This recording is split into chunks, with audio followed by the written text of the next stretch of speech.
You're listening to Backlog Banter with your host, Serial K86. Hello, greetings, and buona ziwa, everyone, to another episode of Backlog Banter. I am your host, Serial K, and with me, as always, my unofficial co-hosts, Ethan, aka Gumshoe Gamer, and Otis, aka MeleeMario720. Yo. Hello. We're here. Yep, they're here. So In the flesh. I'm not sure if that's in the flesh or not. Well, I am. I don't know about you guys, but I mean, Serial, aren't in you the just like vocal. a vector? What? Exactly. Anyway, So yeah, for this episode, like always, we'll be talking about the picks of our latest games we've played. But before that, we're gonna talk about some news that regarding video games. We're gonna talk about something else, but I figured it's been old at this point, so we're not gonna talk about it. So instead, we're gonna talk about the latest, most important news from Nintendo. And that is the Nintendo Switch OLED model. or It's OLED. OLED, yeah. I've heard people call it OLEDs as well.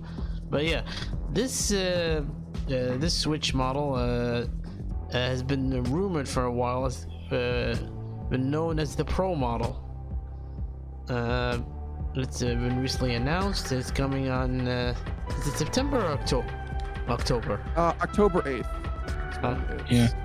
Coming out, and it will be launching the same day as Metroid Dread, which is probably why they showed it off in the trailer. And they had the a matching color scheme, which honestly looks pretty good. Yeah. Although they're still not like everyone's asking, hey, what about the Joy-Con drift situation? So they're probably not going to address that. They haven't addressed that at all. They haven't Yeah. addressed that.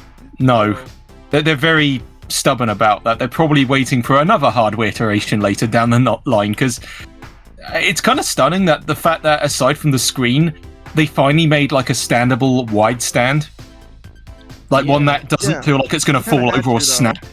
Yeah, They kind of had to. it's like the one major Okay. step forward.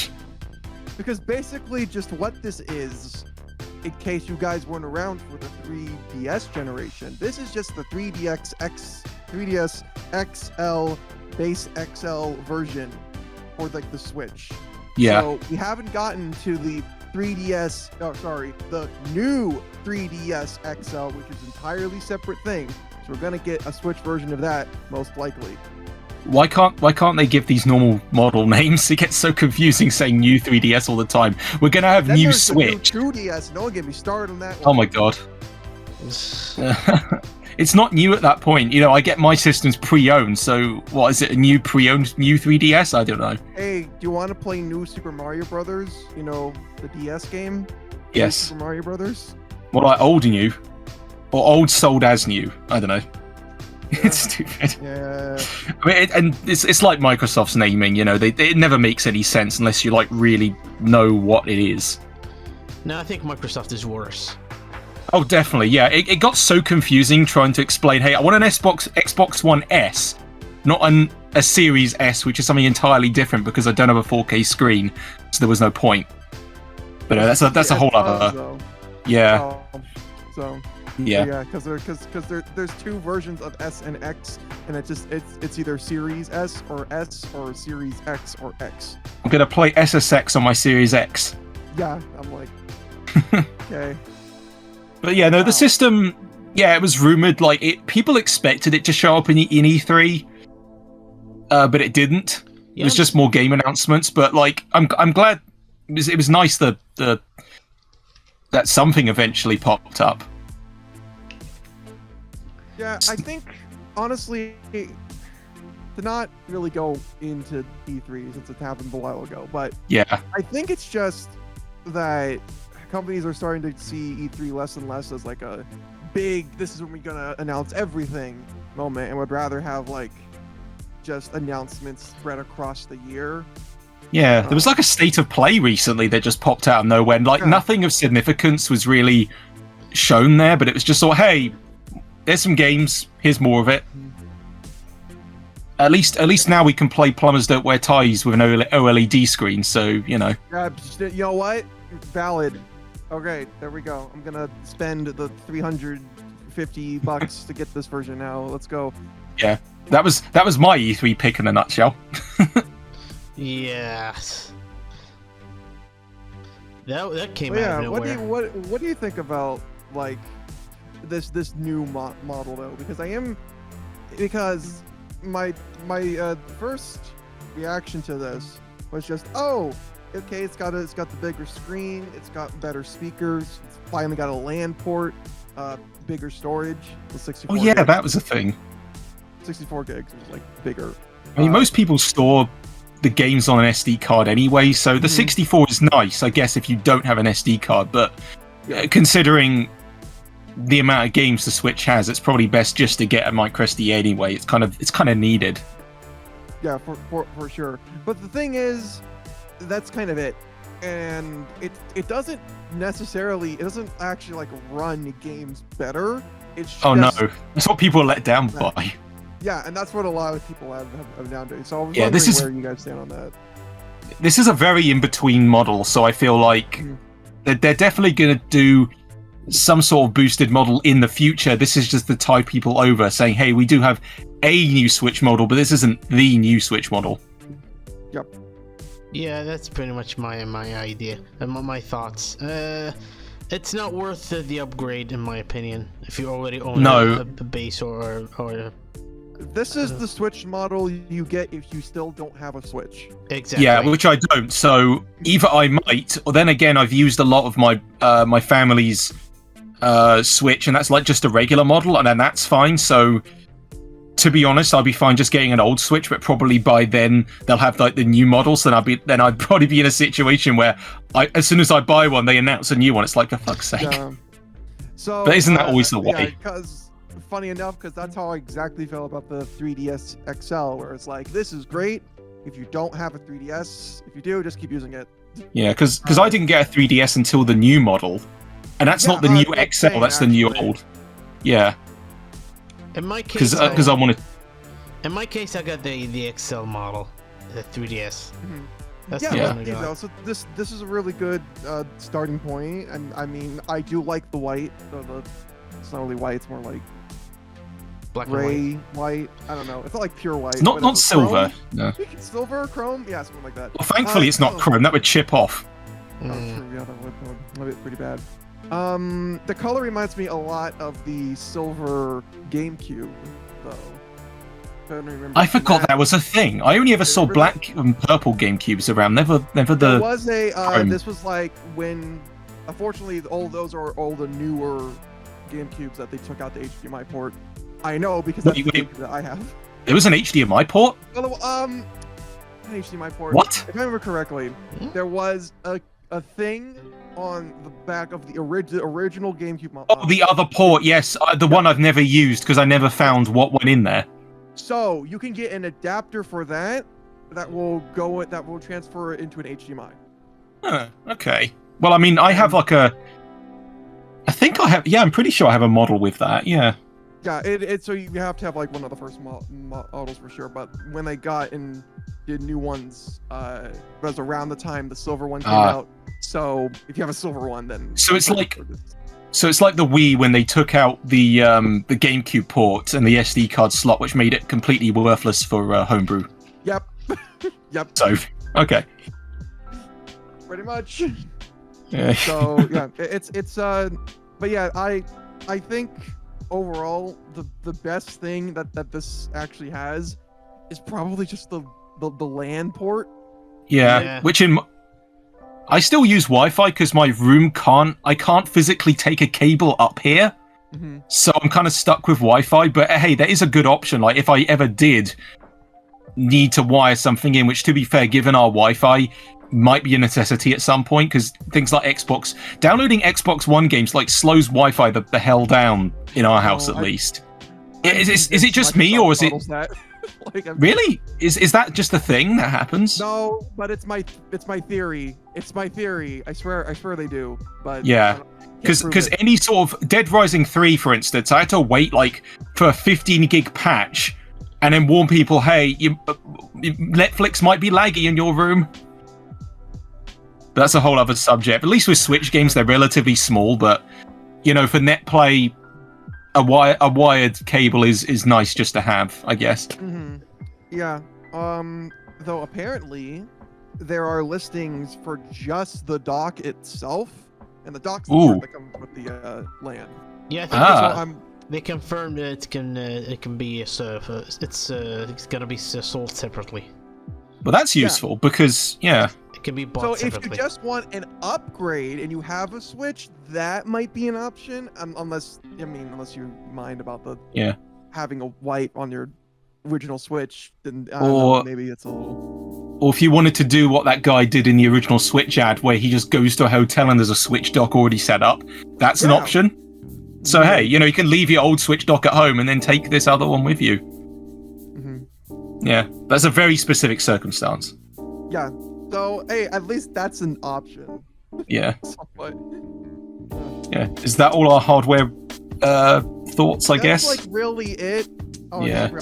I guess I forgot to mention it's a 7-inch screen instead of a 6.2 inch, but that's it. So would it even incorporate the old Switch at that size? Apparently it does. Oh, cross-compatible. Nice. Yeah. Apparently. Well, hopefully that's the case. Yes. Yeah.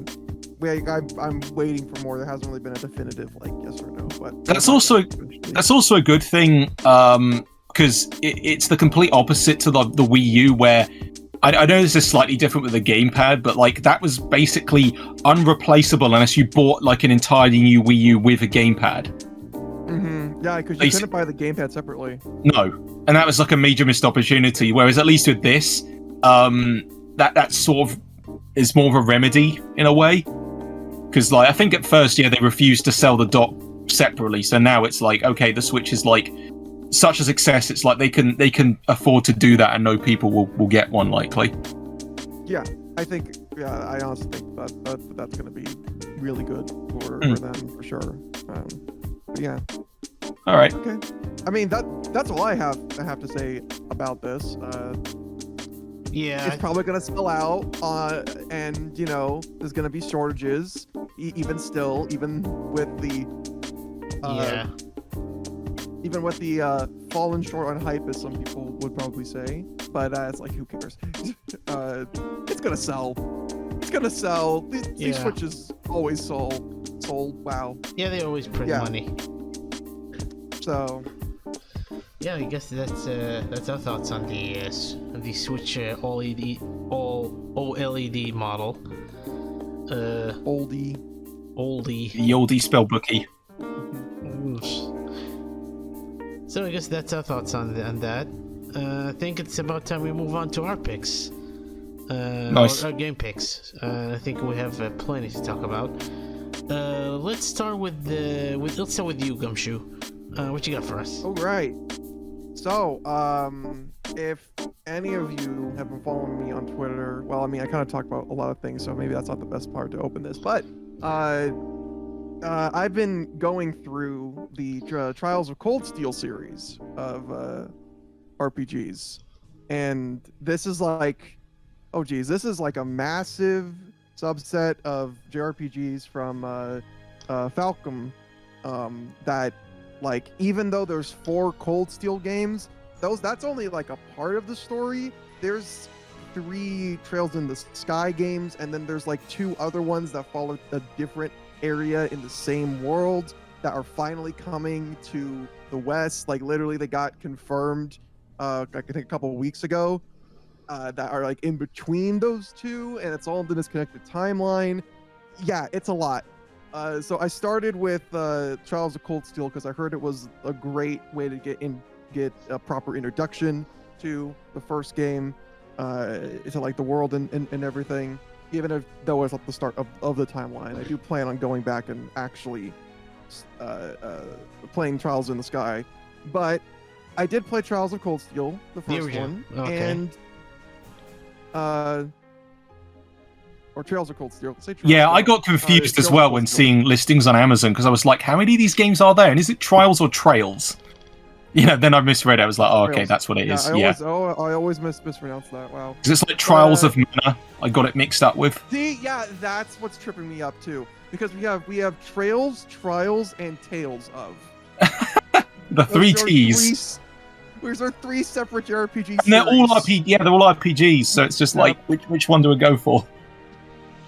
So, this game, the first one, was originally released for the PS3, and since then it's kind of like on everything. There's a great Steam port, there's a Vita port, there's the PlayStation 4.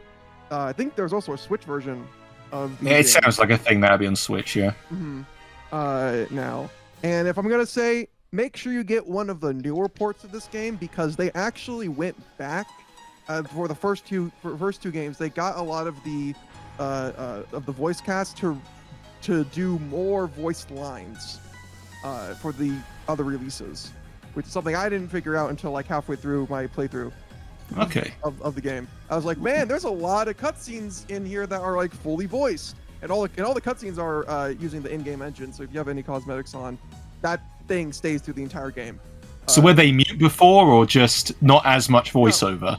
Just not as much voiceover. Okay. But now it's like almost every scene, especially in the first game. It's like it really is like almost every scene is voiced, and it's kind of great because it adds it adds like a lot more production value to the game, which is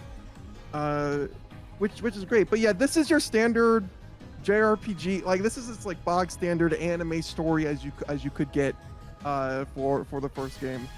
This just an elite military school. It's a size, it's academy. It's a school setting.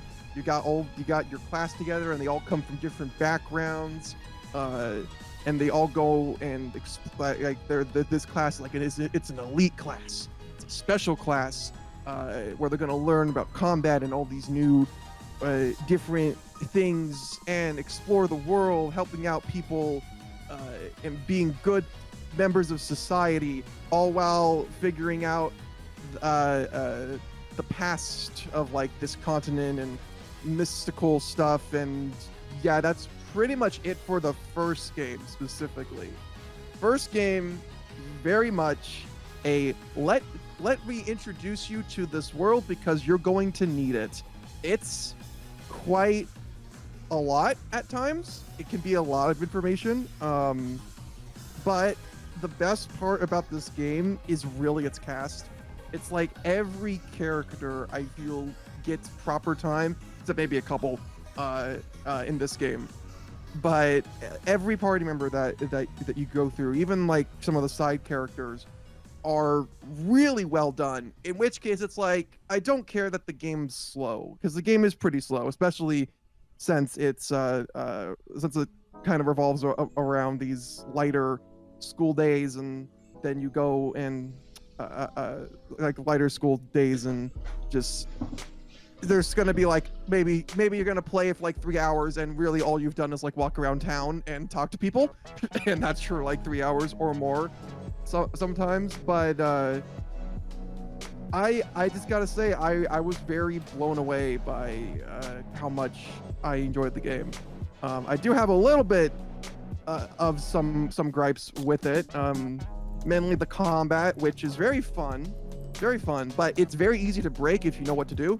Is it real time or turn based? It's turn-based, but it's turn-based in a 3D area, so you got to worry about space and distance, and you got to maneuver around, especially since a lot of enemies have AOE attacks, and you're all together with a team of 4, but you can have at least 2 or sometimes 3 support members you can swap out for whatever on like your current board. But there's like a lot too. You got to learn. There's like I think 15 different status effects that can happen. There's also like affinities for like if this thing is weak to water, fire, earth, whatever. What about magnets? And then, yeah, but basically for the first game, None of that matters. What only matters is speed and delays, because holy crap, this game has basically just like, you can always see where your turn order is and like where enemies are gonna attack. A lot of attacks can cause a delay, which means if I hit them, then that means if it's a big enough delay, then their turn they're gonna take later, so I can have my teammate maybe score an extra hit before they attack. It is very easy to get to a point where you can just keep wailing on like a few enemies, and they can't do anything. They'll never So you get a stun chance lock to them. attack. Yeah, they'll Oh never my get a gosh. chance to attack because you keep delaying. Was this intentional, or did it just like was it just something you discovered by accident, or was that something the community found who played the Something game? that the community found. Oh, okay. For sure. So that's why I said it's like, if you know how to break the game. And to be fair, it's not really easy to do until I would say late game, because it requires that you have a good setup, and that you kind of balance your skills. You have the right characters to do that sort of thing. So it's not always going to be like a viable strategy in most cases, but let's say it's the best way to beat the final boss. Okay. This game. So just stun them sure. to hell, and then there you go, done. Mm-hmm. Oh, especially if you inflict the fate status, which is basically they can't do anything for their turn, and every time you hit them, it's a guaranteed critical. Wow. However, that can also happen to you, and it can be the worst thing. Yes, this is also one of those games that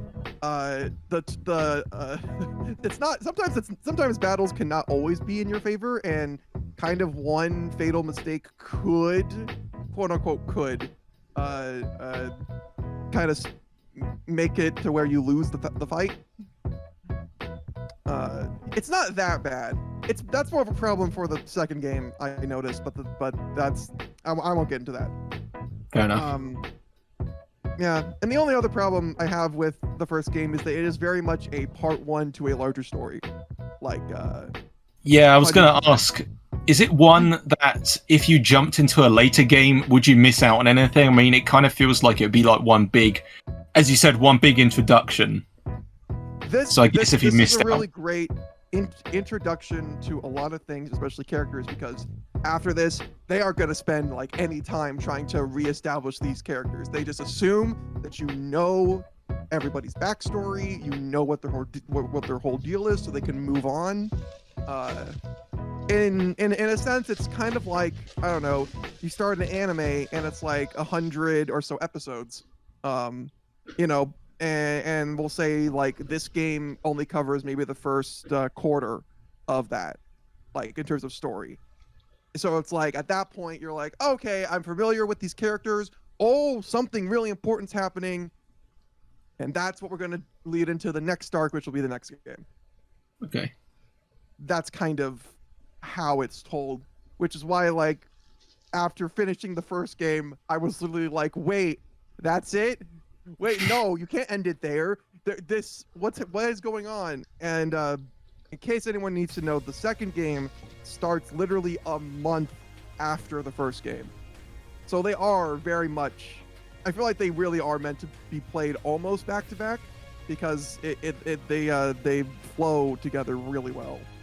The save data carry over like per game. Save data Good. does. I was going to ask because I like it when RPGs do that. In like, I'd say the one that has RPG elements does that, but I'll say in a moment.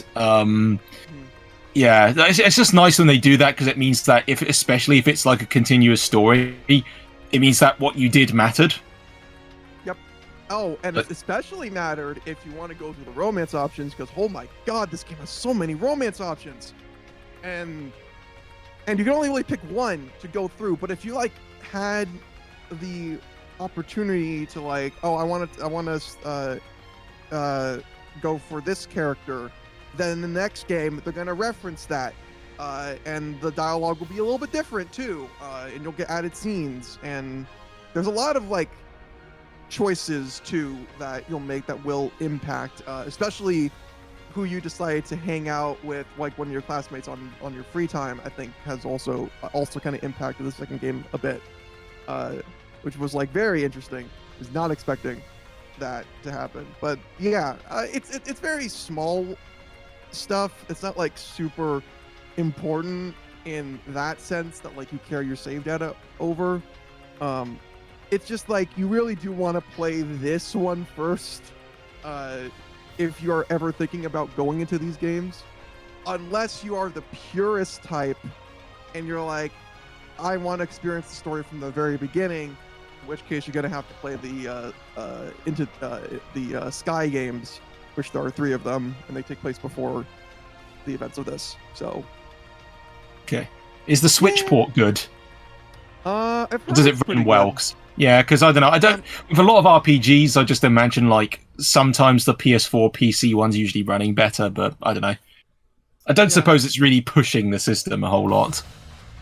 It's not really, but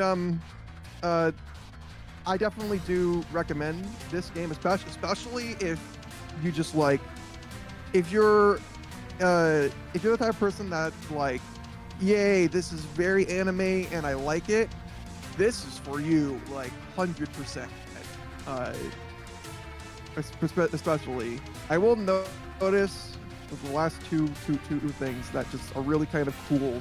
I want to just note is that one, there's a lot, and I mean a lot, of side characters, and by main side characters, I mean NPCs that have actual names that go through arcs, and that's all happening in the background, and that arc can carry over to the other games too, if you decide to just talk with this person, and then you'll see like where that actually goes, like throughout the months of like the first game. They'll be in different positions. So there's a lot of side stuff going on in the background, which is why the script for this game, for the first game, is like, what was it? It's like in the quadruple digits of just dialogue. Wow. And a lot of like pages, like page length. This reminds me of something. I think there was some video I saw where it wasn't this game, but it was an RPG. I think it might have been Dragon Quest, where they showed off the script, and it was like a massive binder, or at least several binders. So I'm imagining that. Dragon Quest also does have famously long scripts. Yeah. Too. It was like shown off at like a Square Enix cafe, but yeah, I imagine with this it's a very similar situation, where if it was on physical paper, it's like, yeah, several binders big. Plus all the extra stuff. It'd be really huge, and and that's also counting a lot of the optional dialogue that you can have. And considering it's all fully voiced, I imagine, maybe is that why I guess they wanted to. Not all fully voiced. It's mostly fully voiced. I gotta make that clear. There are moments that you will not be, but in the first game, especially if you play one of the newer versions. Which would be like anything from the PC Steam release onward, which would be PS4 and Switch for sure. Those would be like the newer versions of the games. Those are the ones that had the audio, had more voice, had more lines. I'm just imagining the gigabytes of voice data. Yeah. The other cool thing is if you don't like grinding, no problem. We have a thing called turbo mode, which speeds up the whole game, and you can have that thing on forever. Literally, when I mean speed up the whole game, I mean speed up the whole game. Cutscenes, movement, everything. Does everything go chipmunk? No, everything doesn't go chipmunk. But yeah, I literally mean it like, you'll turn on turbo mode, and you'll even see like the sky and the clouds move very fast and everything. The only game I think I played with that was the the Final Fantasy 12 remake on PS4. That had a speed up mode, and that was incredibly helpful. So, I mean, considering all the grinding, it's nice that more RPGs are kind of implementing that. But it kind of also shows, these games take a hell of a lot of time. Yeah. I will say though, I don't think at least the first game anyway, I'll say I don't think Cold Steel 1 is a game that you necessarily 100% need to grind all the time. It is just doing a little bit of like maybe maintenance on like, okay, well, I'm kind of close to this level, maybe like a level or two, but not like serious grinding. I don't think is really that required unless you're going for the super hard modes. Then you're gonna want to. But just like an easy or normal, like just like a normal run, yeah, you'll be fine. Fair enough. For sure. So yeah, so like even with that speed up feature, it's not super grind heavy, I would say. Which is nice. So yeah, that's probably why a lot of people recommend this game, because it is the most accessible entry point. Okay, cool. Good to know. So yeah, there you go. That's all I have to say. I gave it a big old fat recommendation. Cool. Okay, so that was the Gumshoe Gamer's pick. I think it's about time we move on to Otis's pick. So what you got for us? Okay, I have Quantum Break, the lesser known. I shouldn't say lesser known Remedy shooter because, well, it's a major Microsoft game. But yeah, so lesser known. You're right. Yeah. Yeah, I mean, because do you know of Remedy's other works? Oh yeah, no, I do. I have been wanting to play that game for a while. Yeah. But, They made they made the first 2 Max Payne games. Yes, and the third one was not by them; it was by Rockstar, but it was still pretty good. And Alan Wake may be my favorite of their output. Still, it's my favorite out of the ones that I played for sure. Yeah, no, Alan Wake's great, and it's kind of mad that that's backwards compatible. Yet none of the Max Payne games are, not even 3. It's like, what? Why? Yeah, I don't know. I know they're on Quantum Break because I've been looking at that. I remember when that was like marketed so much.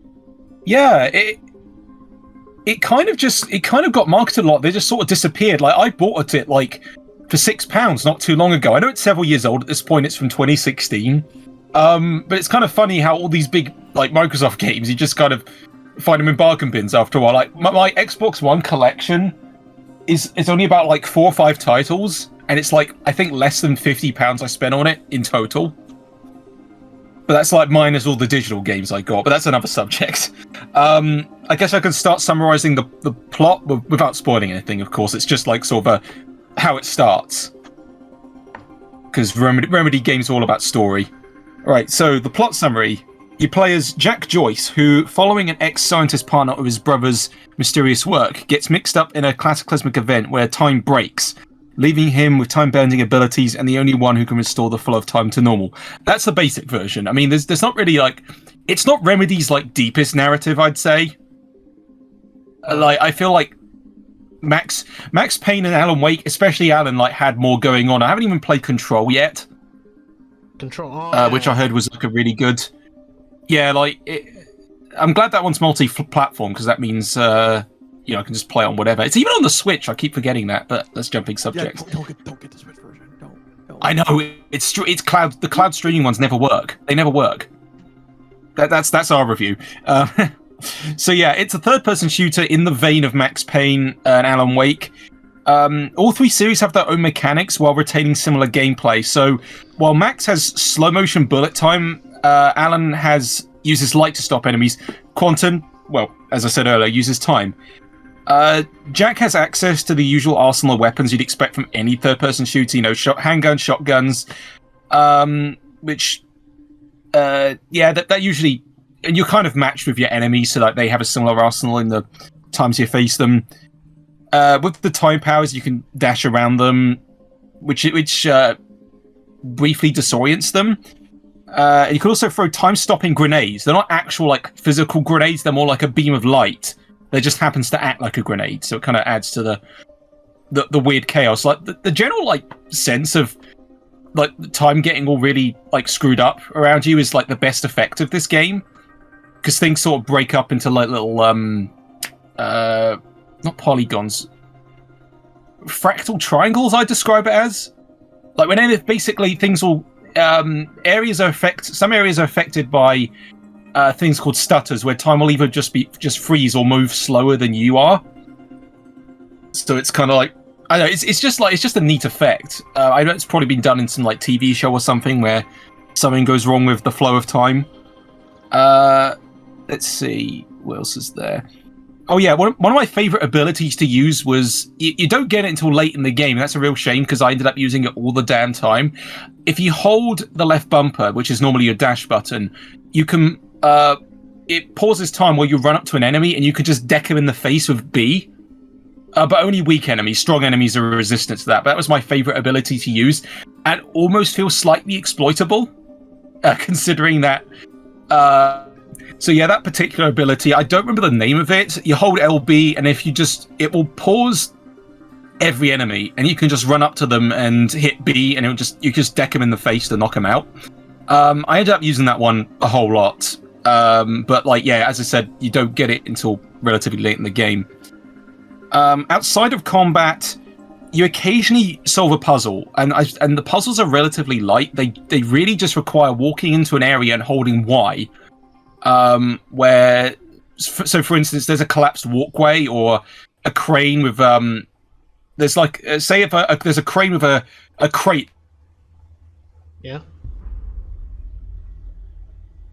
and then you have like a limited amount of time to dash up there and use it as a platform to move forward.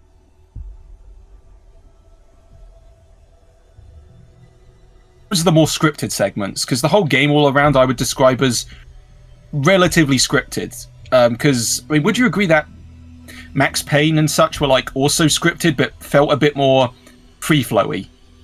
Like you could kind of do what.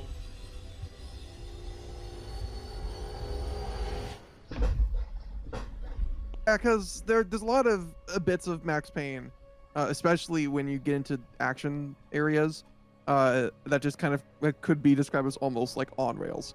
But yeah, they are fairly linear games, but especially when you get to kind of more the like other open areas, there's always like more than like one way to get through a room.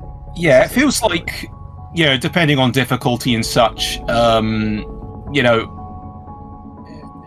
sometimes you'll be stuck with like a certain weapon and then kind of have to figure a way out of a situation, and those were the most fun parts of those two games, especially Max, where later bits just got so much harder. So sometimes, if you're low on ammo, you may be stuck with just the pistol and you'll have to figure out a way around it. It was frustrating but fun, but here it felt like it was a little bit easier to get out of stuck situations, and also it kind of leads me on to like, yeah, with the puzzles, it kind of felt like the very few that they were also, at the same time as being easy, also sort of unclear as to what to do, because the environments, there's like certain big areas where, okay, you're given like a little marker to tell you where to go next, but I was like, okay, I really don't want to keep, you know, tapping down on the D-pad for the game to tell me where to go. But there's literally times where I'll walk up to a doorway and it's not the way forward, yet the tiny little button next to it is the way forward, and it's like, well, why isn't this other door allowing me through? I don't know. It felt like, despite the bigness of some areas, you were sort of railroaded in. If that makes any sense. Mm-hmm. I'm trying to think. Yeah. Yeah. Also, occasionally there's what feels like a strange disconnect between the realistic visuals and the fantastical abilities along the gunplay, because I think like things like Max Payne and Alan Wake were, yeah, I wouldn't call them realistic. They were realistic for the time. So I felt in, and especially with Alan, it sort of like, I think it handled the fantastical stuff a bit better. Since everything is motion captured in Quantum Break, having the character like jump around like he does, it's like a weird, it's not quite Uncharted levels of animation, I would say, where everything feels connected.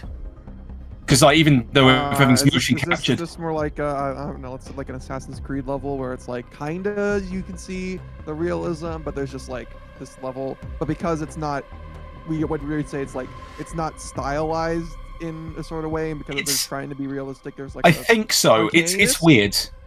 Yeah, I wouldn't really call it arcade either. It's weird. It's like when you jump up, because of course the jumping ability isn't really used much in the game. There are some platforming segments.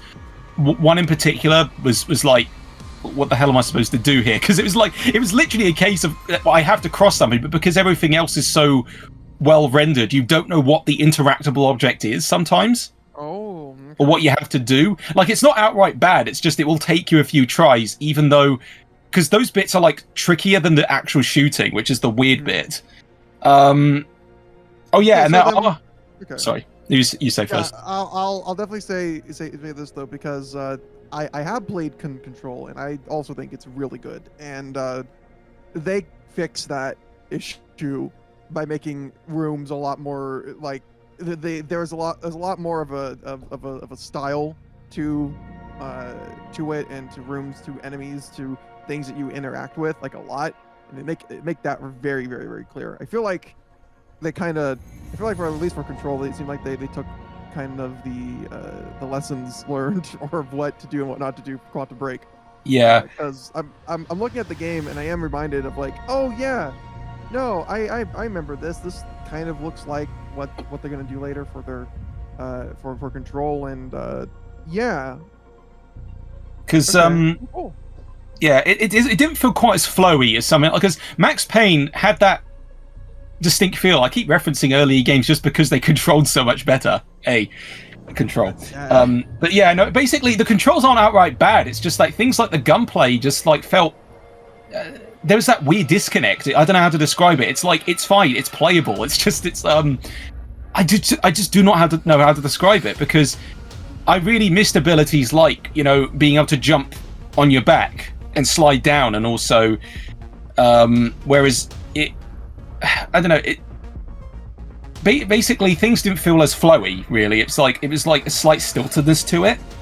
I don't know, it kind of reminded me of something like Never Dead, which, have you ever heard of that game? I have. Yeah, and that game, I didn't hate that game. Most people really don't like it. I didn't mind it because it was utterly ridiculous, but it had that sort of like, okay, what... Almost forgot that there were... Oh, damn it. You're talking about Never Dead and then? Okay. Yeah, so basically it felt like something stiffer along the lines of Never Dead, which isn't immediately... It felt weird coming from a Remedy game. But of course, like Never Dead was like, I'd say far lower on the third-person shooter scale. Like this was fine, quality-wise, but of course it didn't really live up to the acrobatics of something along the lines of Max Payne, where you're just given like so many dodging abilities to help with the gunplay. And also, I almost forgot that you could upgrade abilities, but because upgrade points are so sparsely hidden, I only ended up finding a few. So I almost forgot. Oh yeah, I can upgrade guns in this game, because there's only about 6 like upgrade slots for like abilities. It just feels slightly weird. It kind of goes into my next point, which is the story. So the plot itself was interesting. It kept me engaged, and the way it was told was sort of bizarrely experimental, because occasionally, being a Microsoft exclusive title, they were really flexing that Microsoft money by having filmed full live action cutscenes that will like stream in like Netflix. Really? Yeah. Yeah, like, that was like the... Off. real actors, and we're using that for cinematics. Yeah, and it felt weird when like you suddenly go from... It's that guy from Game of Thrones. Sorry? Yeah, you cut out again right when you started to explain that. Yes. What is wrong with my Wi-Fi tonight? Okay, at least it's not on my end. Anyway, start again. Okay. But yeah, so because one of the things about Quantum Break was that I remember hearing a lot was like, oh, this game, you play through the game, and then suddenly, boom, 30-minute like show. Yeah, because Is it like that? Is it like super sudden, or is it? It's not super sudden. No, it's at the end of every chapter. After the next big thing the game does, it's not big thing, but like the first Remedy game was split path choices, because the video files, and this is the funniest thing about it, the game has no DLC aside from one free pack, a 70 gigabyte download for the cutscenes if you didn't want to stream them in. I wasn't going to do that because with all the stuff on my Xbox One, I only had about 100 gigs to spare. I was not going to download 70 gigs of video, so I just thought, screw it, I'm streaming it in. And the reason it's that big is because with the split decisions, there's different outcomes of about, I think there's like, there's 5 chapters total, 2 decisions per end. I mean, I've only played through the game once, so I've not seen the other half of the decisions yet. Mm-hmm. So I don't know how those pan out or how majorly things are affected later on. And is there like dedicated ending 1, ending 2 sort of situation, or is there like no idea? Multiple endings? I have no idea, honestly. I've seen one ending, and it'll be a while until I play this game again and see the other half. So it may just be a case of 1, 2. So I honestly don't know how far it goes. But it is intriguing, like suddenly cutting to live action. I mean, like the live action stuff is, I wouldn't call it corny. It's kind of typical like TV stuff, but it is weird. They kind of fall into a lot of the conventions where it's like suddenly, oh yeah, I'm suddenly watching a show, and occasionally the cutscene will have to buffer, and it's like it kind of adds that, and it's like, wow, this really feels like it's really straining the hardware. Sorry. Yeah, I kind of understand that. It's just very, very interesting that they took the time to do this, and I would say that doing something like that was very experimental, because that is definitely something that not everyone is going to be on board of, and that's probably, and I do remember that being a lot of reasons why people didn't get the game. It was because they saw like, oh, but there's this live action. What? I don't understand. This doesn't look great. Even when it got brought over to PC, because it is also available. I almost forgot it was on PC. Yeah, it is. It is on PC, like most Xbox exclusives. Yeah, because on the wording on my boxed copy says.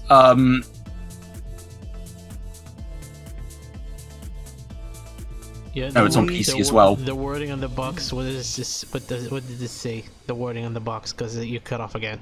Xbox One Oh, sorry.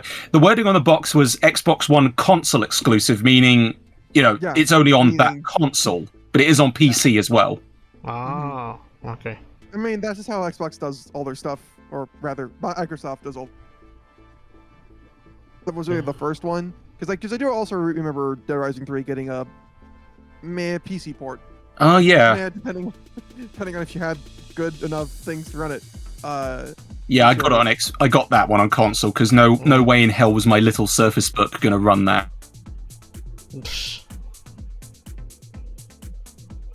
Yeah. This Quantum Break. I No, go ahead. Yes. Still. Sorry, it cut off again. Yeah. That's fine. But yeah, it's like, I just looked it up. It looks like Quantum Break is still on Xbox Game Pass. So, viewers, listeners, you have Xbox. Yeah. There you go. Was it? Yeah, because that's like, I was going to mention it also. Oh yeah. Mention it back to the narrative as well. Collectibles such as hidden emails and journals are wordy, but honestly, they do add a lot to what's going on, especially one very long diary late in the game that like paints a very vivid picture of what one character went through. Is also neat. So like this game definitely leans heavily into being story based, and that sort of brings up like the fact that the game isn't all third person shooter. There are segments where you're just walking, so it's just sort of am I cut off again? No, you're good. No, okay. So I wasn't sure. Lost my train of thought. Yeah, so you're kind of like mentioning the railroading. So there are segments where you are just kind of walking around hearing conversation. It does sort of interrupt the flow of the gameplay, where it does that thing that some games do where you're forced into walk mode. I bet there's plenty of examples out there. Yeah, I wouldn't say like slow walk mode, but there are but it feels like, oh, you should be able to run around now with a gun, but then it's like, oh no, they take the gun away from you. You can't equip it at this point. It's just like, for fuck's sake, I just want to. Well, yeah, I want to have my gun out. This came out on what I would like to describe the height of story immersion AAA games. Like this was because like at this point we already had I think we had all 3 Uncharted's, right? 3 and probably the 4th by then. I think the 4th was 20. Yeah. Yeah, because this was released in 2016. Well, it was planned to be released 2015, but they had to delay it, of course. Yeah. But yeah, so by at this point we definitely got on Uncharted 4. So this is like still amidst that craze of like, oh, people are really liking Uncharted, so we should probably do something like that. Except Uncharted did it better. Mm-hmm.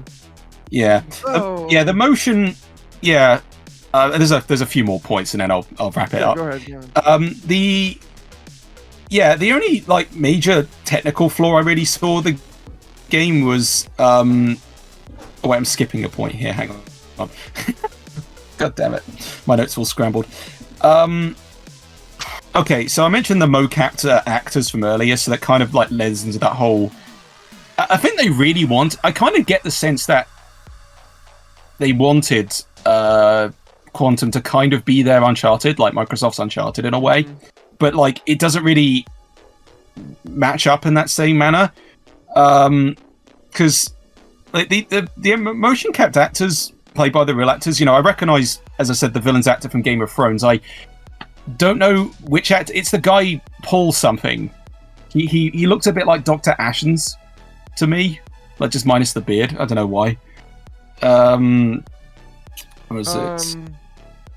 Like things didn't hit. Yeah, Paul. I forget his name. I know the protagonist is Sean Ashmore. Yeah, I recognize his face, but not anything he's from, which is weird.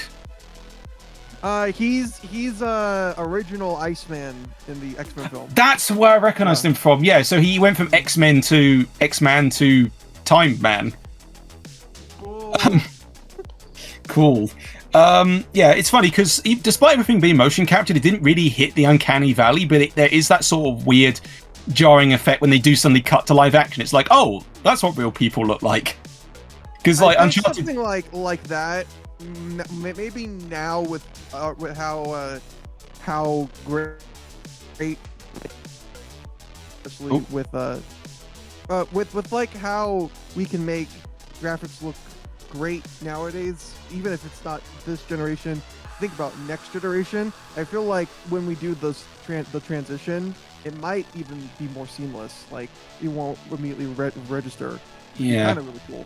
Because I personally prefer when like things you have those sculpted faces that look realistic. Like I think Yakuza does it best, honestly. Where if you've seen the latest Lost Judgment trailer, like there's just a shot of this man's face, and it looks like super on point, yet at the same time not, unnervingly uncanny valley. It's weird because it's like semi-stylized in a way. It's kind of what Uncharted did, where those are sculpted faces, but just sort of based off the real motions. I don't really know how to describe it.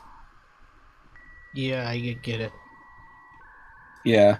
I mean, the time disruption effects still look cool, but as I said, it kind of is at odds with the more realistic stuff, where it's like, if time actually broke, would it really like fractal into bits? But hey, it's a video game, so that's fine. Coolest details when defeated enemies, like they freeze in place after you shoot them, so they don't die and fall over. They just sort of stay in that frozen, like because they like some of them have these belts that kind of prevent them from being frozen in place, because that's like a plot point. So it is sort of neat when you shoot down a big enemy, you aim for the belt, obvious glowy button, and it will just like freeze them in place, and that sort of stuff is neat about the game visual wise. So I'll just mention up the flaws and then wrap up. Long load times. That's the thing this game suffers from. So it's mainly when I only encountered long load times where I thought the game crashed when there's certain segments where like a door will be slamming like really hard up and down, so you have to like freeze it in place with one of your abilities. But sometimes I don't realize that, and I go through the door anyway, and I die instantly because the door flings me back. So then I thought the game crashed because it cuts to a black screen, and then it's like, oh, is the game working? And it's like, oh no, then it cuts to a loading screen, and then back to the game, where sometimes the checkpoints aren't very well placed. So you will just be like waiting those few seconds thinking, oh no, did my game crash? But no, it was fine. And even though I was playing this on an S unit, not a Series S, a regular S, the performance was mostly good, but during some cutscenes they would stutter or audio would like desync. And it was distracting when that happened. And it was so weird, because I don't know how this runs on an X model, I presume better. But I just thought that was weird for like such a major title. The X model can run Sonic Unleashed Adabat 30 FPS. Yeah. Sorry, I missed that last bit. Oh, I just said like the Series X is the only system that can play Sonic Unleashed Daytime Adabat with no frame drop. Yeah. Oh my god. I heard So that. wow. And yet the can it run? I don't know if the X unit can run Quantum Break. It's just the transition between cutscene and gameplay that occasionally will just stutter. It's not even the live action stuff, because that's just video. That's like a video file. So that could be, well, because you said that you were streaming those, right? oh yeah, no. These were the in-game rendered cutscenes. Okay. Yeah. No. The video was mostly fine, if a bit crashy because of my internet sometimes. But no. The in-game rendered scenes, sometimes that would just happen, and I don't understand why. I guess because they were real time, but I don't know. The gameplay ran fine. Oh, and also, fuck the final boss. The arena it was in was clearly not designed for a boss battle, because it's an area you visit earlier in the game, and in no point would you imagine, hey, this would be a great place to host a final boss. So that was the most annoying bit, because they sent out a wave that will like instantly kill you if you don't know what you're doing, and you have to like wait for another cutscene, which thankfully you can skip. And that's the only boss in the game, which clearly thought, hey, having bosses in this game probably wasn't the best idea. You're mostly just fighting standard goons. But yeah, those are all my thoughts. Overall, good game if you're on an Xbox One. You can get it super cheap, and as you said, it was on the Game Pass, so yeah. So it sounds like I outright hate it. I don't, but I can see why it didn't exactly leave a lasting impression. Yet, thankfully, Control did better for Remedy. Yeah, the game has a pretty mixed reception.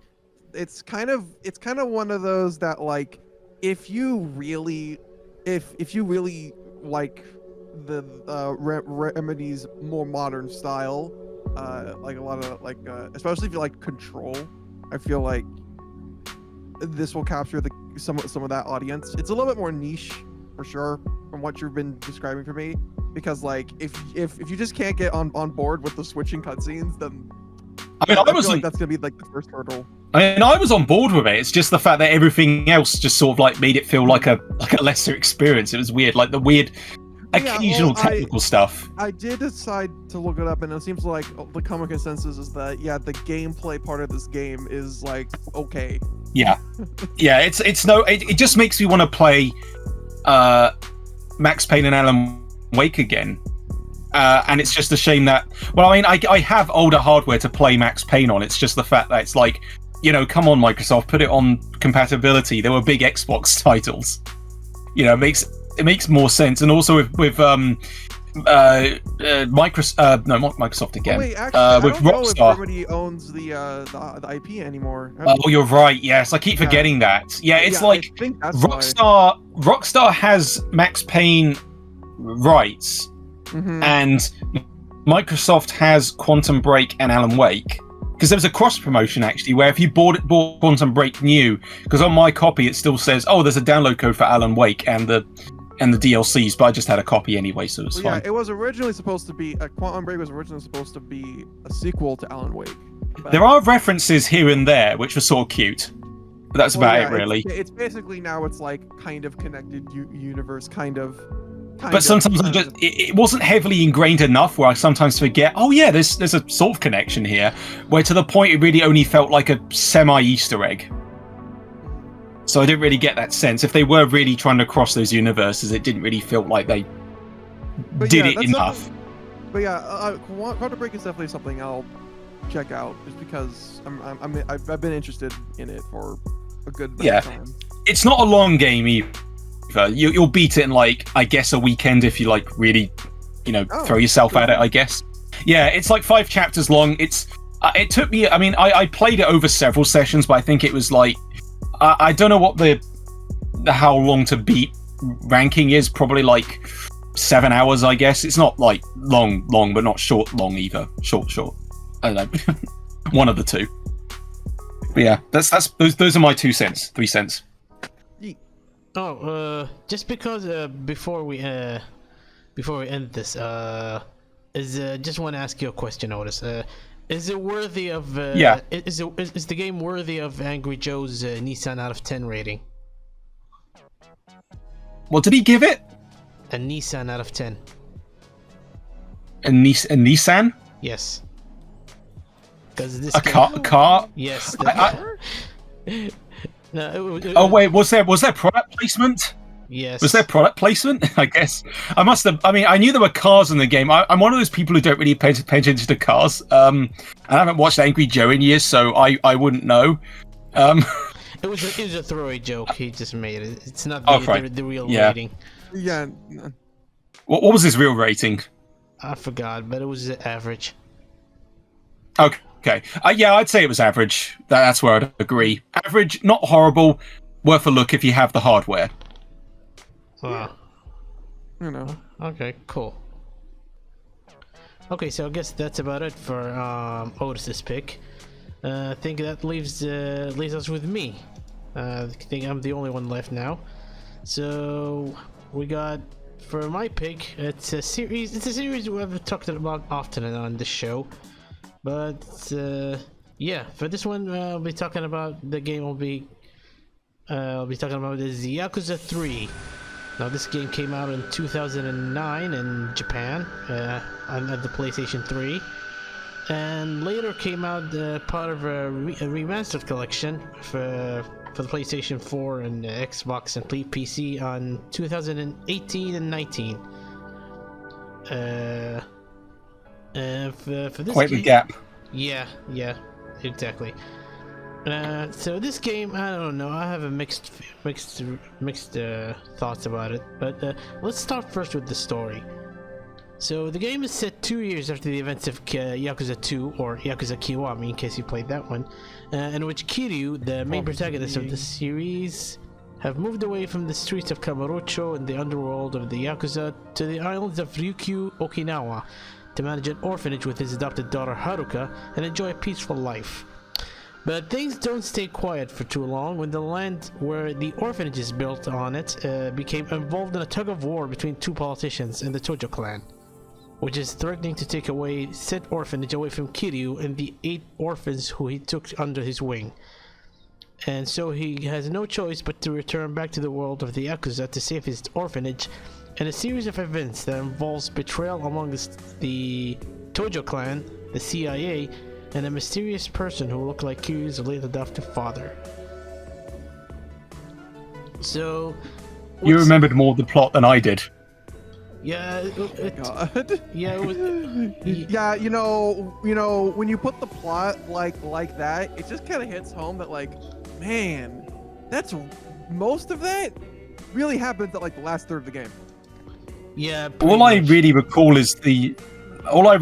about the game is the opening and being the first PS3 one that I played, because I started with the PS2 game, so jumping to PS3, it's like, oh yeah, it's nice seeing how this series is starting. But I guess playing now, it would feel a little archaic. Playing it now, I mean, boy, yeah. Yeah, if you played this game right after the original PS2 games, it is a jump in quality when it comes to visuals. Because for its time, it looks really great. But if you played the remakes, the Kiwami 2, it's not as bad, but it's still a little bit dated in comparison. Yeah. So especially for Kiwami 2, like, whoo boy. Yeah, considering it's... Yeah, because I'm not the newest engine. Yes. Yeah, because I've not finished Kiwami 2 yet. Still, I know, but like I think in one of the previous ones I mentioned how that's going to be so jarring when I dive into 3 because I have the triple pack on PS4 where like all 3 were included. So I'm thinking, how's 3 gonna feel right after all this like fluent control edition and like being able to go in and out of buildings and such, and yet that's all gonna be like taken away when you go back in time. So, Serial, how does it feel? Yes. So, yeah, when it comes to, back to story. So, when it comes to story, it's slow. Because for the first few chapters, it focuses on Kiryu's relationship with the children of the orphanage. And how his life managing the said orphanage. And the little, it's pretty much what I heard is described as the beach episode of the series. It really is. Yeah, there's not much. He's Dad Kiryu in this one. Yeah, pretty much. It focuses on his paternal relationship with the orphanage, the 8 orphanage he takes care of, and it takes like until like. How long? Yeah. Oh yeah, I was going to ask how long does the beach segment actually take? Because that's the bit I actually remember most about the game. It's like half of the game. Really? It didn't. Yeah. It felt like wow. I mean, again, it's been a while since I played the PS3 iteration, so my memory's a little fuzzy on that.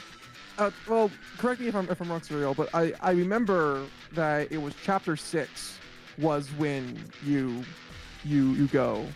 I think but it might have been chapter 5. No, yeah, I think it's either chapter 5. Yeah, I think it's chapter 4 or chapter 5 where it gets back to the whole crime drama stuff.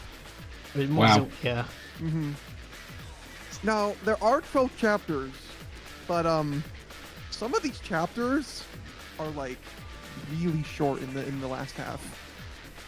Yeah, exactly. Yeah.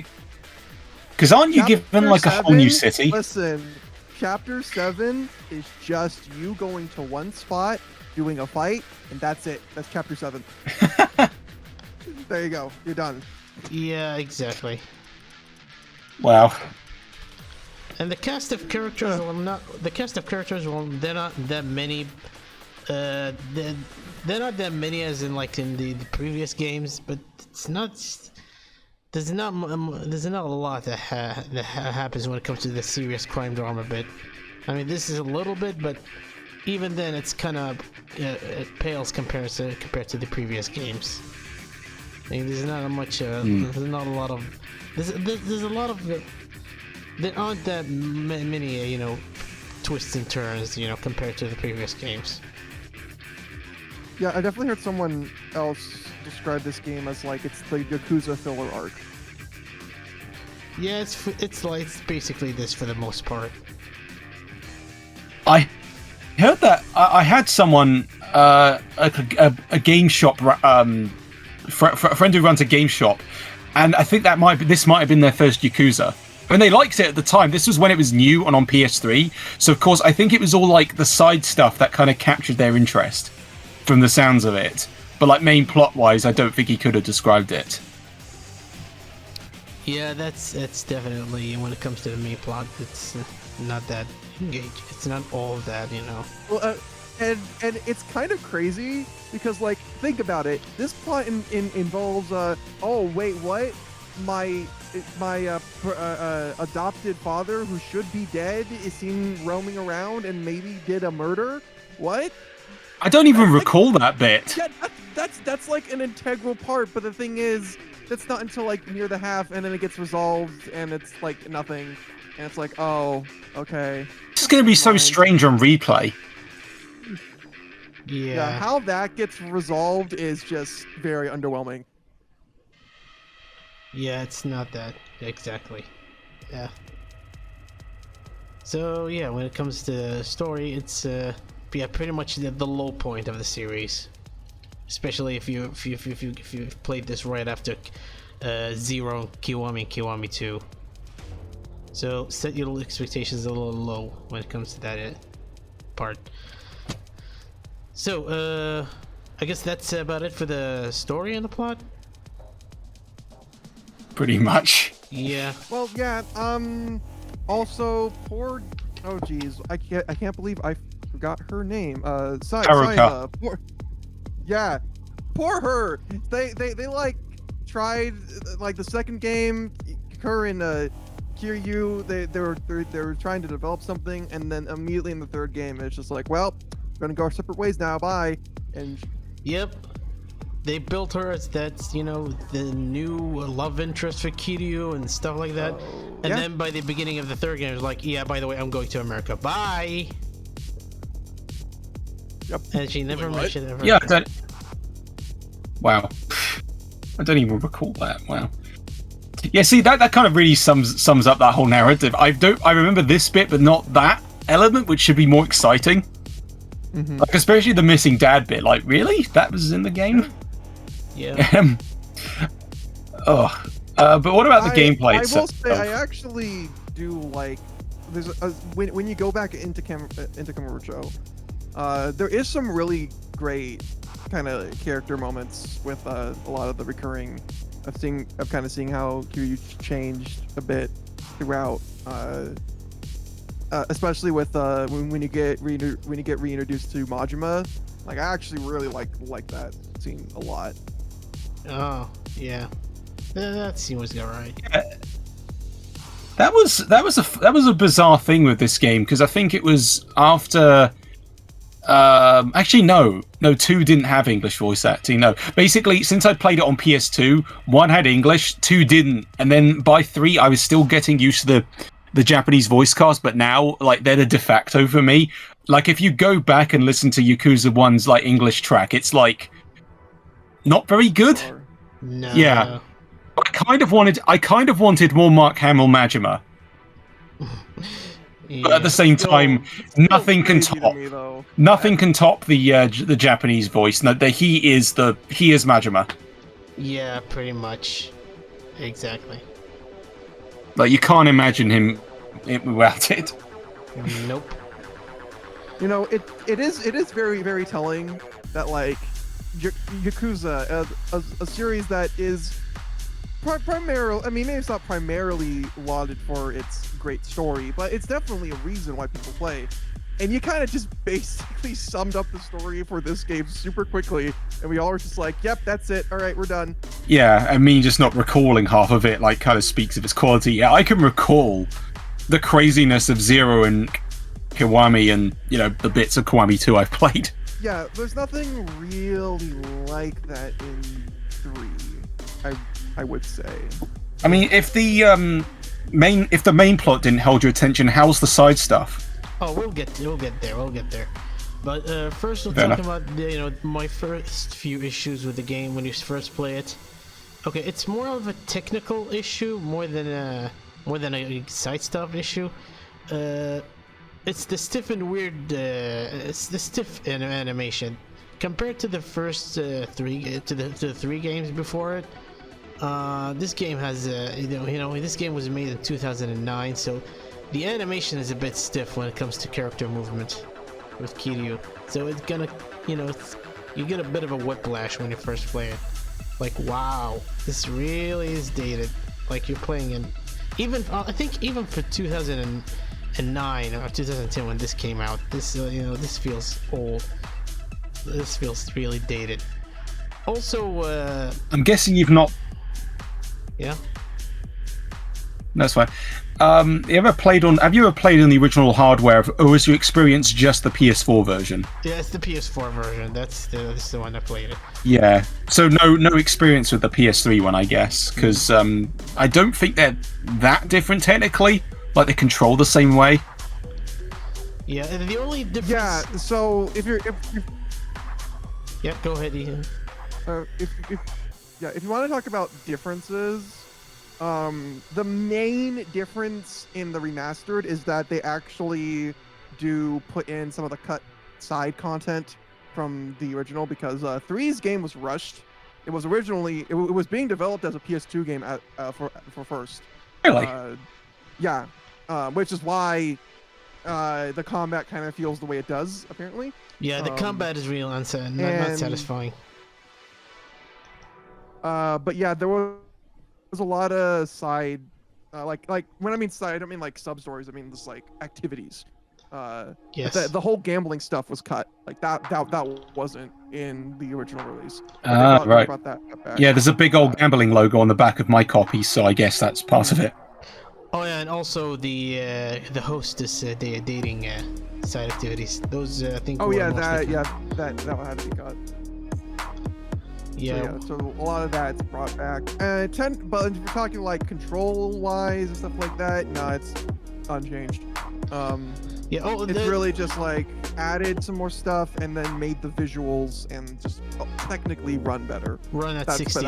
Yeah, run at 60 FPS instead of 30. Although there's an issue with the remaster, it's some of the NPC animation is a bit weird, like it's sped up, but I think that's mostly because it was obviously made. The original was obviously, the game was obviously made for the animation for the NPCs was obviously made with 30 FPS in mind. So when they bumped it to 60, it looks like it's a little sped up for some NPCs. Their animation. I don't know. I've not seen the remaster in motion, so I'll have to see what that looks like when I play it. Yeah, I don't know. Have you noticed that, Gumshoe? Wait, what again? Some of the movement of the NPCs, it's a bit weird in the remaster. Like it's a little sped up. Yeah, I think that might be just a frame rate thing. I think because it's at 60 frames, you're noticing it's for the NPCs. I think you can easily notice the kind of jank from the animations for those. Yeah, like for sure. It was obviously the animation was obviously was adjusted for 30 FPS in mind. So so that's why it looks a little bit of it weird on the remaster. But yeah, moving away from the that's my theory anyway. But yeah, we'll see. So yeah, when it comes to combat, I think go ahead. No, it's fine. You're talking about combat. Yeah. So yeah, when it comes to combat, if you're more familiar with the previous games, Yakuza 3's combat is really how do I say it? It's really unsatisfying and underdeveloped. Like it's a little different. It's a little improved from the original PS2 games, but not by much. Like you're gonna find yourself just mashing square, triangle a lot in this game. And if you're playing this on normal, it is the most reliable thing. Yeah. And if you're playing this game on normal, get used to seeing enemies blocking every move you do, every kicks and punches you do. I think I played on normal. I normally play any Yakuza game on hard now because that's just what I've been used to. I think since I beat the originals on PS2 and PS3, I just thought, you know what, for PS4, I'm going in hard. But would hard mode also increase the block rate? Yeah, pretty much. Oh my god. Yeah, that's why it is. Yeah, that's why. Yeah, pretty much.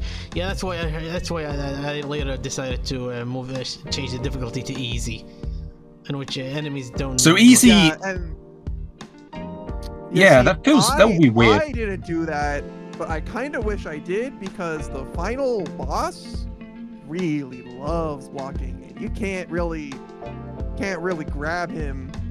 It's like it's always the most annoying when it's enemies that block, but you can't grab because every time you try to grab, they'll either like immediately kick you or you can't do anything with them being grabbed. So that's a weird flaw I wouldn't have expected. So basically, your recommendation is play Yakuza 3 easy, and as soon as I get to 4, crank it back up to hard. Yeah, I think they fixed that issue with 4. I mean, 4 is okay. Oh, they 100%. 4 is, oh man, 4 is like an improvement and then some. Like you'll see. I love 4. I remember liking it too, but like I'll just have. I mean, I'm looking forward to re-experiencing them, but I just, I did.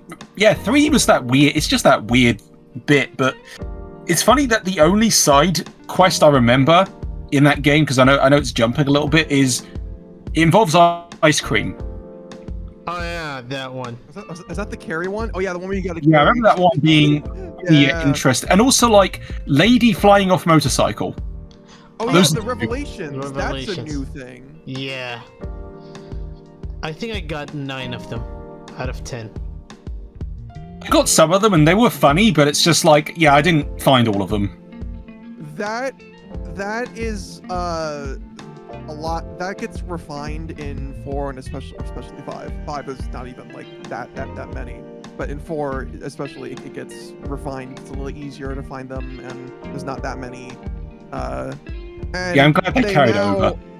Yeah, and they're less integral too. In Yakuza 3, they really want you to do that because a lot of the moves that you get from there kind of become very important and very good late game, for like heat actions. But then they can kind of just become like more just crazy, like this. Like if you want to get your, like there's one in Yakuza 5 where you can, I think it's only in certain areas you can even do this one, but literally it's like a heat action where you roll up a dude in snow and you make him into a snowman. Yeah, and that's like an unlockable relation thing, and that's kind of what they become later down, just like more situational, crazier versions of stuff. Nice. It's just there for you to unlock. Yeah. So 3 was the catalyst for that, and in a way, it's like, okay, it's a nice new thing that they added. Yeah, it introduces us to a new character, Mac. Oh yeah. Should I remember them? Damn, Yeah, been so long. He's the one. He sends you text messages, telling you where to find some points in the game, locations for revelations in the game. Okay, Yeah. I'll have to look him up to see his face, but then I'll remember. He is the only black man in like this entire series. I swear to God. Yeah. Well, okay, Yakuza 3. actually, no. The other one, in the second game, the boxer. So there's him, and then there's Mac. And that's pretty much it. The boxer in Portagory?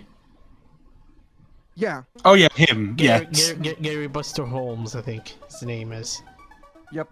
So there's Gary, Buster Holmes, and Mac, and those I believe are the only 2 black men in this entire series. Yeah. I don't know. Maybe there's more. There probably is, but like those are the only 2 named I can think of.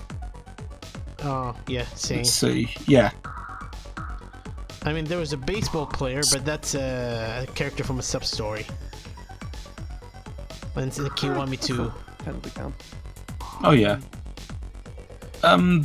What's with the game? Trying to think. So yeah, how did it feel going from the more advanced Kiwami 2? I mean, you probably said already, back to 3's lesser controls and mechanics.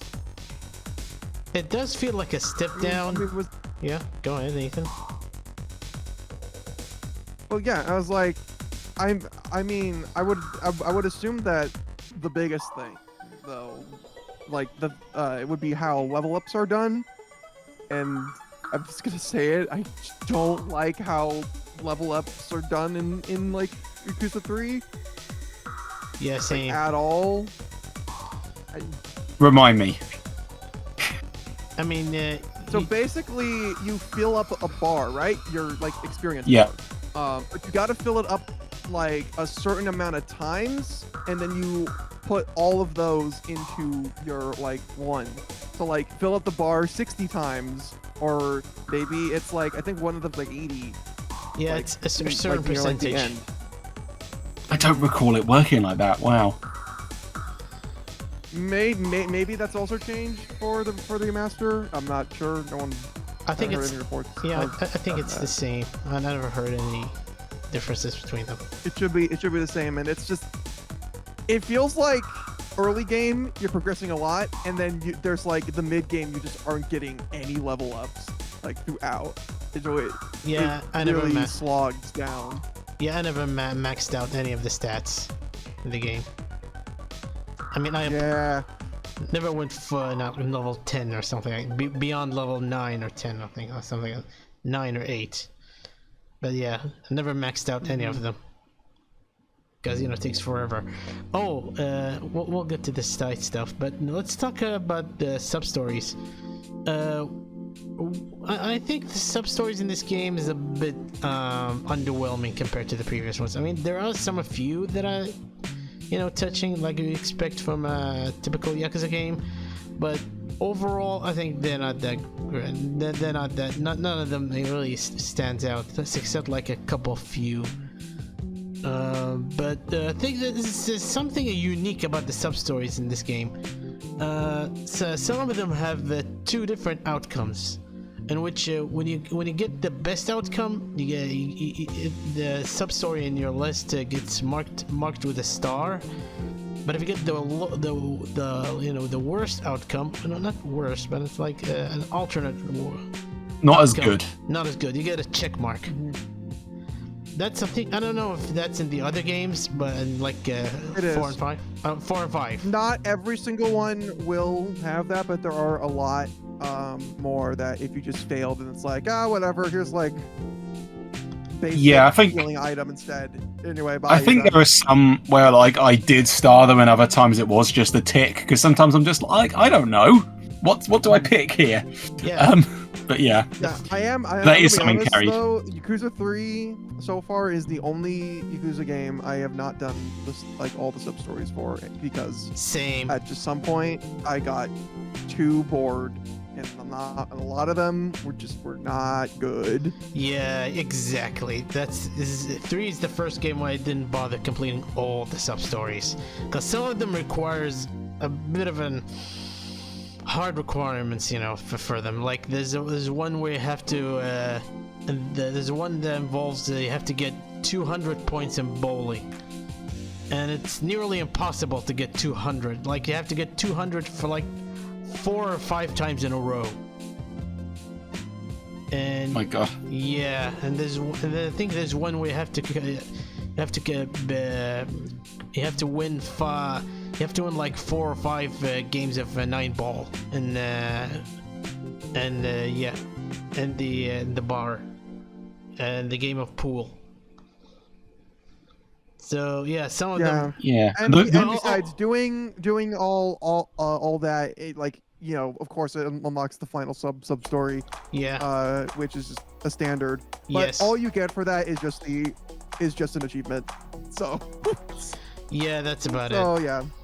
Oh, and speaking of you know, some of these sub stories, some of them require having to date all the hostesses that you have to date in the host clubs, and there are like 10 of them in this game, and you have to date, and they have to each one have their own relationship bar, and you have to complete like from 1 to 20. If you reach 20, then you can unlock their sub stories.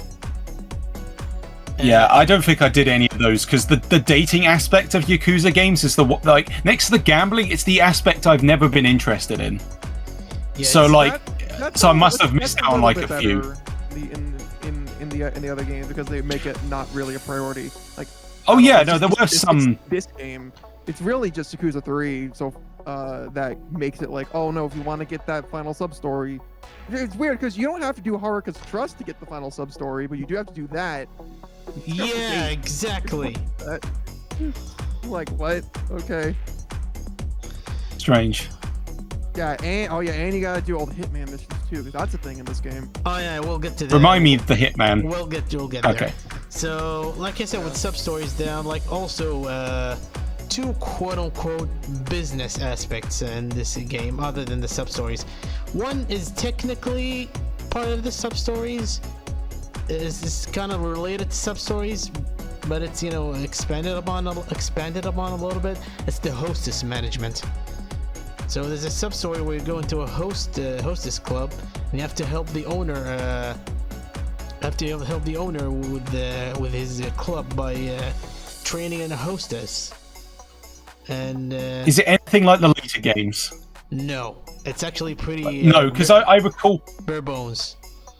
Because I recall, like, it's not a mini game I expected to like in Kiwami or Zero, or Kiwami 2 actually. But yeah, that's a mini game. I'm like, okay, you know, I dig this. Like, it's the one where you're sorting tables. Yeah. So it's nothing like that then. Unfortunately, no. All you do is train them and figuring out how to manage their stats. And good luck trying to do that without looking up a guide, because there's no way you're gonna figure it out on your own. Listen, I looked up a guide. Yeah. Hey, there's no problem with that with certain games. I mean, I've done that. Yeah, I feel like if for some reason someone out there that's listening to this, if you're like, whatever, I'm gonna complete this game anyway, just use a guide, just like for sure, because there's some things that the game doesn't really tell you, or things that you're gonna have to figure out through trial and error, and that just makes things a lot smoother. Yeah, exactly. So yeah, and it takes. I think it's also it's a time sink. Like, oh yeah, the business aspect sub-stories is a bit of a time sink for in the other games, but at least they're fun and entertaining in those games. And this one, it feels like a bit of a chore here. Yeah, I don't think as I said, I don't think I even touched them much in 3 at all. Like, I do remember like spending some time with them in, you know, especially the Kiwami versions where things actually happen and things move at a decent clip, but not like not in 3. No. Yeah, exactly. And so there's the hostess management, but there's also another aspect, another side activities that you do in this game aside from the hostess management. That is the hitman missions. So later in the game, in like a certain chapter, you get to visit an organization that's supposed to rehabilitate some former Yakuza people. And you have to, you know, fight them, and you get a bounty you get a reward for capturing them for the organization and stuff like that. There's a lot of them in this game. I managed to complete all the hitman missions. Was it fun? Kind of. Yeah. It's not like I'll have to see when I do it on replay. It's mostly involves combat, so you just fight bosses and stuff like that. So it's not as you know. I don't know. What do you think about it, Ethan?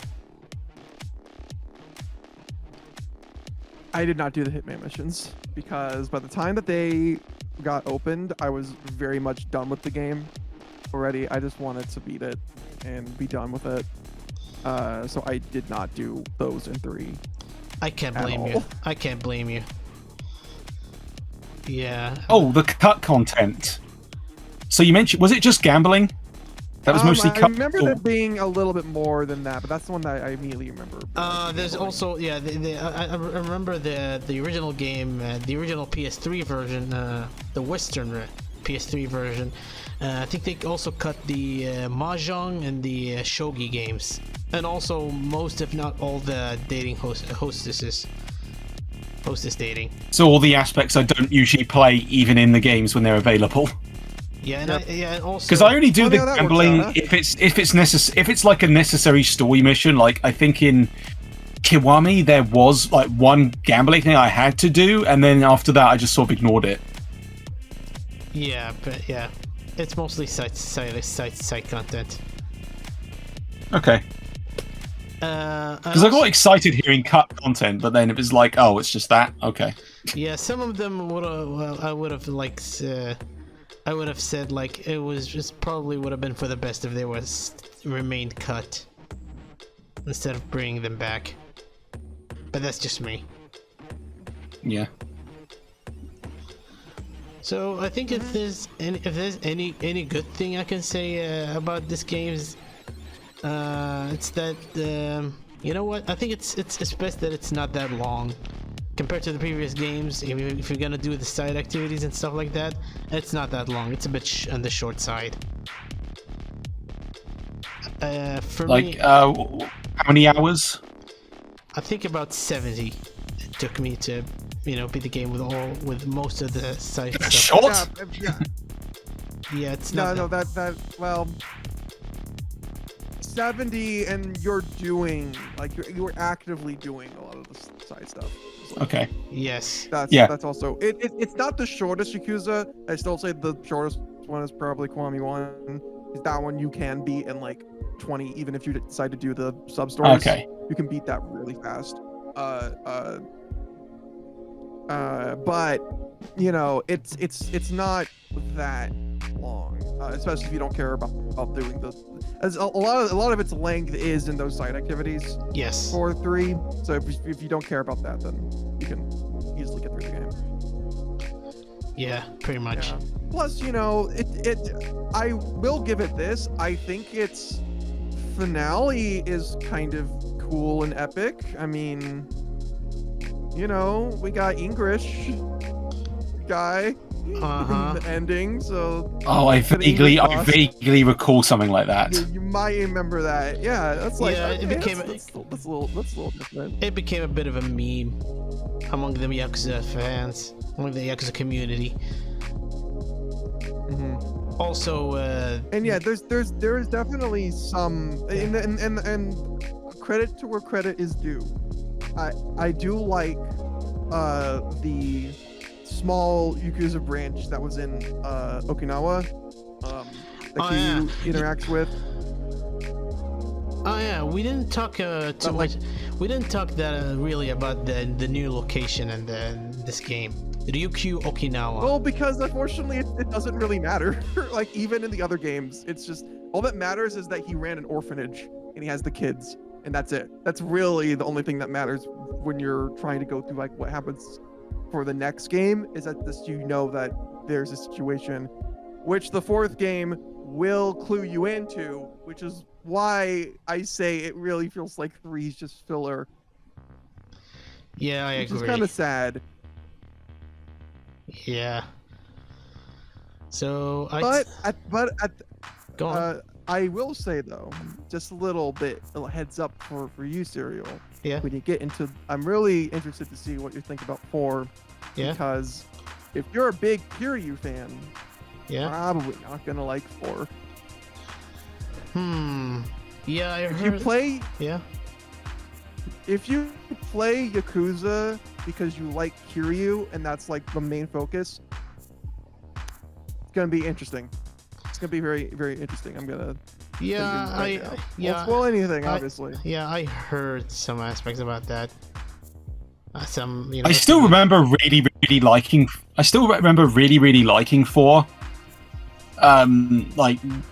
Despite that wasn't even really a negative in my book. It was like, okay, they're trying something a little different.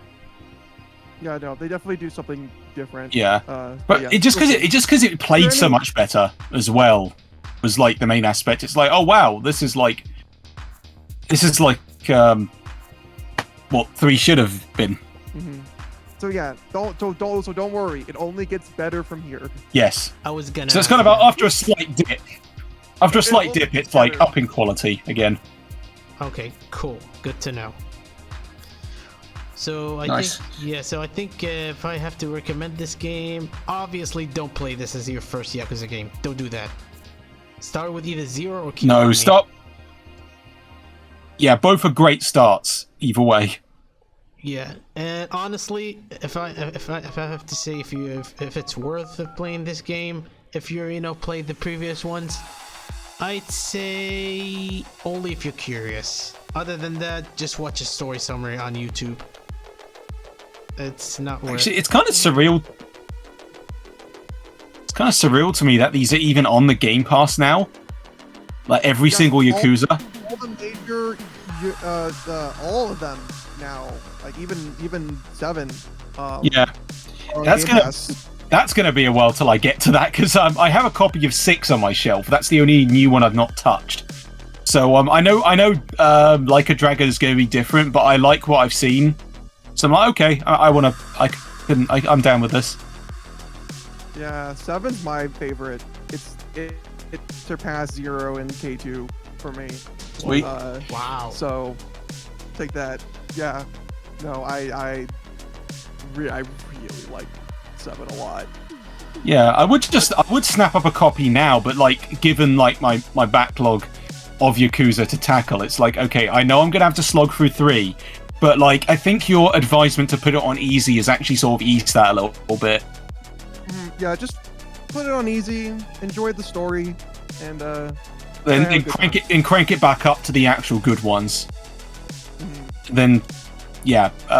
Because you know, despite it being the weakest Yakuza, it's still a functional game. Oh, definitely, yeah. And you can like. It's high quality. It just lacks something. It's still Yakuza. It's just the weakest one. How would you compare it against Dead Souls, the one that never got ported? Well, it never got ported, so I haven't played it. I recall it being that one being. I mean, brief note: silly, unnecessary, but not bad. But I can see why it didn't receive the HD port. Not HD, but it's already in HD on PS3. So no, it just never got. Yeah, all of them got HD ports from the. I mean I feel that's kind of what killed Yakuza in the West for a little while until 0. So it kind of has that sort of looming over. I don't know fully. Oh yeah, well 10, because technically we just never got 5, which is interesting. We never got it physically. We never got it physically until that collection, which is why I dived on that. It's like, yeah, it's 3, but hey, that's 3 games in one big collection. So it's like, you know, I'm looking forward to 4 and 5 again. All right. Yeah. Cool. Yeah, exactly. So I guess that's about it for all our picks for this episode. So before we wrap this up, let's do some, some plugins and stuff like that. So let's start with Ethan. Where do we find you on the internet? You can find me at Gumshoe Gamer. I'm on Twitter a lot. I'm on got my YouTube channel, which is kind of under construction at the moment. As of right now, I'm working on something that will probably not be out until like Halloween, but it will take me a lot of time. I'm hoping it will be a multi-hour video, so we'll see. We'll see. But yeah, I also will be doing streams pretty infrequently over on my Twitch, which is also Gumshoe Gamer, if you want to watch me suffer at games, because that's kind of what I do. Okay. So what about you, Otis? Where do we find you on the internet? Right, so you can primarily find me on Twitter at MeleeMario720, YouTube of the same name, even though I've been meaning to put more videos up there. And drawing, and Otis Beard Draws on Twitter as well. And a slightly different plug, good old VHS on YouTube, where I occasionally put up old VHS rips from my massive box of collections I've been meaning to update for months now. But having to watch through old recordings of educational shows to get to the good stuff it's a task, but I enjoy doing it. So there's plenty up there already that you can watch if you like old British UK shows. Alrighty. So I guess that's about it for this episode of the BB Podcast. Guys, thank you so much for joining me on this episode where we discuss video no games problem. and all that. Pleasure. And I guess that's about it until next time. This is the Serial and his guests signing out. Take care. Bye. Cheerio. Bye-bye.